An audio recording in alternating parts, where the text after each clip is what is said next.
পারে। তাহলে চলুন তো একবার ঝটপট রিভিশন করে নিই। গল্পটা শুরু হয়েছিল কার সাথে? এক প্লুটোক্রাট বা ধনী রাজার সাথে। তার দুই ছেলে কেমন ছিল? বড়জন প্রডিগাল মানে বেহিসেবি, আর ছোটজন স্টিঞ্জি মানে কৃপণ, আর ল্যাকারডিসিকল মানে অলস। মনে পড়ছে সেই দৃশ্যটা?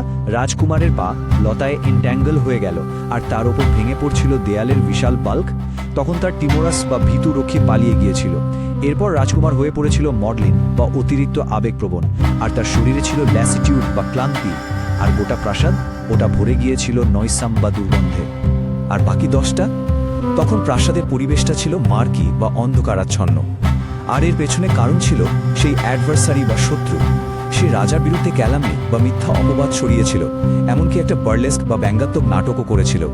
সেই সময় ছোট রাজকুমার সেখান থেকে স্লিং করে বা চুপি চুপি পালিয়ে যায়, কিন্তু মন্ত্রী তার অ্যাসিডিউটি বা পরিশ্রম দিয়ে এগিয়ে এলেন। তিনি রাজার সমর্থনে লোডেটরি বা প্রশংসাসূচক ভাষণ দিয়ে গুজবকে প্যালিয়েট বা শান্ত করেন।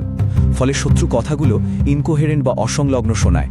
আর শেষে তিনি সেই স্ল্যান্টিং বা হেলে পড়া দেয়ালে ষড়যন্ত্র ফাঁস করে দেন। গল্পটা তো এখানেই শেষ